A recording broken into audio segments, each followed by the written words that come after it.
Dans cette vidéo, je te parle de culture d'entreprise. Si tu as du staff avec toi, probablement que tu as vécu dans le passé ou présentement des frustrations par rapport à ce que les gens font, à leur investissement au travail, les gens ne sont pas engagés ou sont engagés un petit peu, puis après ça diminue, c'est par hauteur de ce que tu veux. Et ça part tout de la culture. Et c'est une chose que j'ai dû apprendre à la dure dans les 10 dernières années. Maintenant, presque, j'ai des employés. Et la culture, c'est pas ce que tu veux que ça soit, c'est ce que c'est réellement. Puis dans cette vidéo-là, je t'explique qu'est-ce qui constitue la culture, quoi faire pour constamment mettre ça de l'avant et des petits trucs et astuces que tu peux utiliser pour mettre en application dans ton entreprise. Donc, bonne écoute. Aujourd'hui, on parle de culture d'entreprise. C'est un mot à la mode. Bonne culture d'entreprise, une culture de performance, une culture de ci, de ça. Donc, qu'est-ce qu'on veut dire avec ça? C'est quoi? Puis comment on met ça en place? Ce qu'on va voir en détail dans les prochains modules. Premièrement, on se demande qu'est-ce que c'est une culture? Qu'est-ce qui définit une culture et comment aussi mettre ça en place? Parce que la culture est ce qu'elle est et non ce que vous voulez qu'elle soit. On peut travailler à ce que ça améliore cette culture-là. La culture, si on regarde une définition, c'est un ensemble de connaissances, de valeurs, de comportements qui facilite le fonctionnement d'une entreprise en étant partagé par ses membres. Donc, des connaissances, des valeurs et des comportements. C'est pour ça que tu rentres dans certaines entreprises et que tu es comme, wow, professionnalisme, tout le monde est sharp, tout le monde est à son affaire, tout le monde est souriant, mais ça fait partie de la culture. Et c'est 3 grandes pièces, dans le fond, qui sont mises en place pour ça. C'est ce qu'on va voir aujourd'hui. La culture, ben, on la voit quand on voyage. Si vous allez dans des pays asiatiques, au Japon, ben, il y a d'autres cultures. Il y a des choses qui sont enracinées dans ce groupe de personnes-là, ce pays-là, qui datent de centaines de milliers d'années, peut-être, certaines choses, qui fait en sorte que c'est une culture qui est très différente. Et que quand tu t'en vas là, ben, il y a un gros clash. Là. Des fois, tu es comme, wow, OK, c'est vraiment, vraiment différent. Il faut que ça fasse ça, votre entreprise. Il faut que ça soit unique, la culture. Si on pense aux Finlandais ou tout ce qui est plus région norvégienne et tout ça, ben, en Finlande, ben, c'est normal d'avoir un sauna chez eux et d'en prendre à tous les jours et de faire des bains de glace à tous les jours. C'est pas une trend TikTok, les autres. Là. Ça fait longtemps qu'ils font ça. Ça fait partie de la culture. Donc, c'est même bizarre si t'as pas de sauna chez vous. Si on va en Afrique, la culture est complètement différente d'ici. Si on va au Canada, la culture du Canada est vue de certaines façons de l'extérieur. Et encore là, il y a une différence entre la perception de ce que c'est et la réalité. C'est pour ça que j'ai mis cette photo-là, parce que il y a un des amis à mon père qui a une pourvoirie dans Haute-Laurentide, puis il trouve ça drôle parce que des fois, les Français arrivent puis ils ont une liste de choses qu'ils veulent voir, dont un orignal, un carcajou, un ours brun, puis il est comme, écoute, j'ai jamais vu un carcajou de ma vie, là, tu sais, comme, j'ai passé ma vie dans le bois. Donc, l'affaire, c'est que des fois, il y a des gens qui ont des perceptions de culture de chez vous, mais si vous communiquez pas assez, c'est quoi la culture de chez vous, autant au niveau des réseaux sociaux qu'à l'intérieur de votre équipe, ben, tu peux avoir une perception de ce que c'est, mais la réalité est tout autre. Donc, maintenant, qu'est-ce qui consiste une culture? Donc, la culture, c'est le centre, c'est ça qu'on veut. Comment on change ça? Qu'est-ce qu'on met en place? C'est quoi qui compose une culture? Bien, il y a 3 grandes sphères. La première, c'est la mission de l'entreprise. C'est d'avoir une mission qui est plus grande que soi-même. Parce que si tu as une mission qui est de dominer le monde, ou whatever, c'est quoi la mission, de changer le monde, de coloniser Mars, ou whatever, bien, c'est sûr que tu vas attirer des gens que cette mission-là leur parle, et ils vont se catégoriser dans les gens qui peuvent réaliser cette mission-là aussi. Donc, si tu travailles pour Elon Musk, c'est sûr que tu vois la mission, puis tu sais à quel point il va falloir que tu travailles fort pour y arriver, puis tu es prêt à ça. Donc, c'est pour ça que de véhiculer la mission à l'intérieur de ton entreprise, oui, ça va engager, ça va énergiser, puis ça va motiver les gens à avancer, mais aussi, on veut attirer ce genre de personnes-là, autant au niveau des clients que du staff. Donc, c'est pas juste à l'interne qu'on veut véhiculer la mission, mais c'est aussi d'en parler at large. Ensuite de ça, il y a la vision. C'est quoi le plan de match? Où est-ce qu'on veut se rendre dans 3 à 5 ans? Encore là, ben, si vous avez des gros objectifs, tu rentres dans une compagnie puis il y a des objectifs de malade dans les 3 à 5 prochaines années, si tu penses moindrement, tu sais que ça va être intense, qu'il va falloir que tu fasses plein d'affaires, donc c'est ça. Puis aussi, ben, les clients veulent faire partie d'une vision qui va se concrétiser puis savoir que les affaires vont avancer.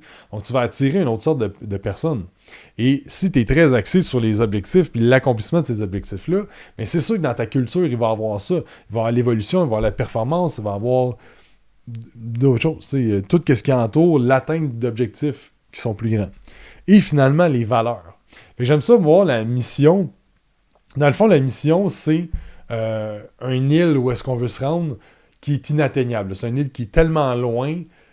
C'est vraiment, là, comme j'en parlais, je vais en parler dans le coaching sur la mission, c'est l'horizon. C'est de dire, hey, on s'en va par là, on va atteindre l'île, on va vraiment changer le monde, on va atteindre de quoi qui est inatteignable, on va se rapprocher. Et que la mission, là, c'est vraiment, t'es en bateau. Ta business, c'est un bateau, et la mission, c'est l'horizon. C'est de dire, comme on s'en va par là, je suis convaincu qu'on va atteindre de quoi de malade dans cette direction-là.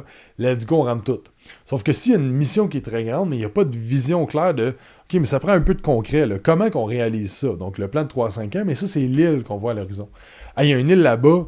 Ça, là, cette île-là va nous aider à ravitailler, à aider plus de monde, whatever. Là, j'essaie de faire la métaphore avec le bateau. Donc, on va arriver à cette île-là. Et là, ça, c'est la vision de où est-ce qu'on s'en va avec le bateau. Puis vous, ben, en tant que fondateur, vous êtes pas le chauffeur, mais la personne qui est comme, on s'en va par là-bas. Et finalement, les valeurs, c'est comment qu'on va se rendre là. Est-ce qu'on va se rendre là à ce qu'il y a plusieurs bateaux qui s'en vont dans la bonne direction, puis on va faire des trous dans les bateaux des autres, puis on va être sloppy, puis le bateau sera pas propre, mais regarde, on va se rendre un moment donné, puis c'est pas grave. Ou ça va être clean, ça va être professionnel, tout le monde va ramener dans la même direction, on va bien communiquer, donc ça, c'est les valeurs. Et on va le voir dans le coaching là-dessus. Donc, qu'est-ce qui consiste une culture? C'est ça. C'est la mission, c'est la vision, et c'est les valeurs. Et surtout, le comportement adapté selon les valeurs. Donc, c'est pour ça qu'on parle de valeurs, mais les valeurs, c'est pas des signes au mur qu'on met avec des mots, des petits mots-clés super beaux, puis tout ça. C'est quoi le comportement à chaque jour de ces valeurs-là, des gens par rapport aux valeurs et de vous-même. C'est vous qui êtes le plus important, en fait, là, le leader de l'entreprise. Donc, si on a une mission, puis on a une vision, on a une direction, on sait où est-ce qu'on s'en va.